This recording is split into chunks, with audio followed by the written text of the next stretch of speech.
This is presented to you by Education 4708. Just proceed to view the full content.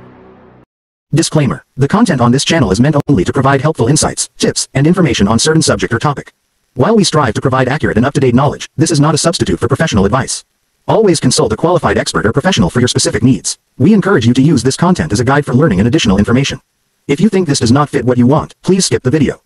What is Proto-Evangelium of? Ano ang Proto-Evangelium ni James? Ang Proto-Evangelium ni James, na kilala rin bilang Infancy Gospel of James, ay isang apocryphal na teksto mula sa ika-2 siglo na nakatuon sa buhay ng Birheng Maria, ang kanyang mga magulang, at ang maagang buhay ni Jesus.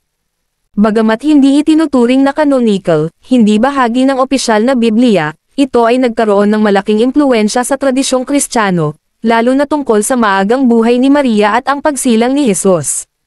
Narito ang buod ng teksto. 1. Kawalan ng anak ni Joachim at Anne. Nagsisimula ang kwento kay Joachim at Anne, isang debotong mag-asawang Hudyo na mayaman at mapagbigay ngunit walang anak, na itinuturing na tanda ng pagkakit ng pabor ng Diyos. Si Joachim ay napahiya sa templo dahil sa kawalan ng anak. Labis na nasaktan, siya ay umatras sa ilang at nag-ayuno at nanalangin sa loob ng 40 araw at gabi. Samantala, si Anne ay nagdadalamati sa kanilang kawalan ng anak sa bahay. Siya ay time-time na nanalangin, humihiling sa Diyos na biyayaan sila ng isang anak. 2. Ang pahayag ng anghel. Isang anghel ang nagpakita kina Joachim at Anne nang magkahiwalay, sinasabing dininig ng Diyos ang kanilang mga panalangin. Sila'y magkakaroon ng anak na magiging malaking biyaya sa mundo. Sa Golek, nagkita sina Joachim at Anne sa Golden Gate ng Jerusalem, isang tagpong ipinagdiriwang bilang simbolo ng interbensyon at pagmamahal ng Diyos. 3. Ang kapanganakan ni Maria. Nanganak si Anne ng isang batang babae na kanilang pinangalan ng Maria. Mula pagkabata, si Maria ay inilarawan bilang banal at hinirang ng Diyos. Sa edad na 3, tinupad ng kanyang mga magulang ang kanilang panata sa Diyos sa pamamagitan ng pagdala kay Maria sa templo sa Jerusalem upang italaga siya sa Diyos. Siya ay pinalaki sa templo, namuhay ng may panalangin at kadalisayan. 4. Ang pagiging birhen ni Maria. Sa pagsapit ni Maria ng 12 taong gulang, napagpasyahan ng mga pari sa templo na kailangan niyang umalis at ipagkatiwala sa isang tagapangalaga, dahil malapit na siyang umabot sa edad ng pag-aasawa.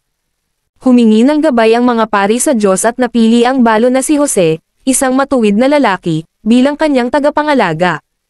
Bagamat tumutol si Jose dahil sa kanyang katandaan, tinanggap niya ang tungkulin matapos ang isang milagro, na mulaklak ang kanyang tungkod, tanda ng pagpili sa kanya ng Diyos. 5. Ang pagpapahayag. Binisita ni Anghel Gabriel si Maria, na ngayon nasa pangangalaga ni Jose, at inihayag na siya'y maglilihi sa anak ng Diyos.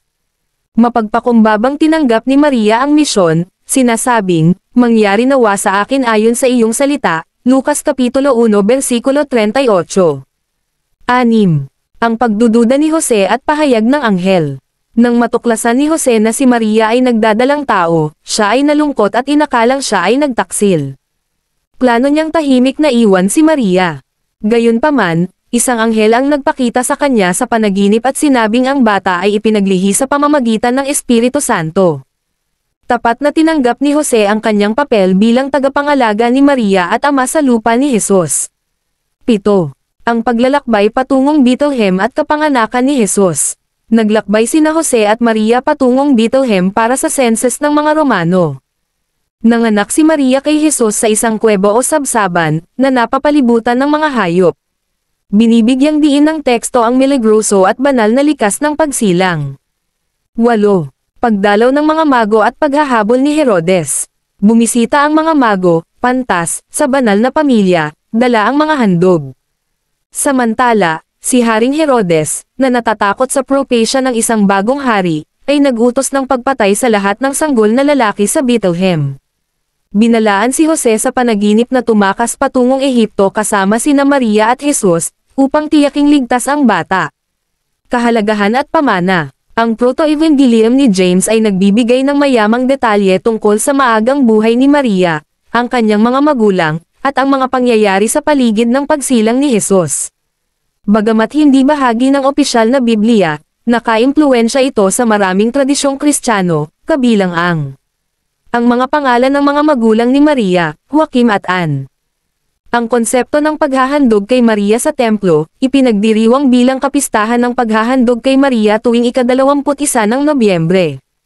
Ang diin sa walang hanggang pagdadalaga ni Maria. Ang tekstong ito ay nagpapakita ng pagsisikap ng sinaunang mga Kristiyano na parangalan ang papel ni Maria sa kasaysayan ng kaligtasan at magbigay ng mas kumpletong salaysay ng buhay ng banal na pamilya. Gayunpaman, dahil ito ay apocryphal, hindi ito itinuturing na doktrinang may bisa ng simbahan. Thanks for watching.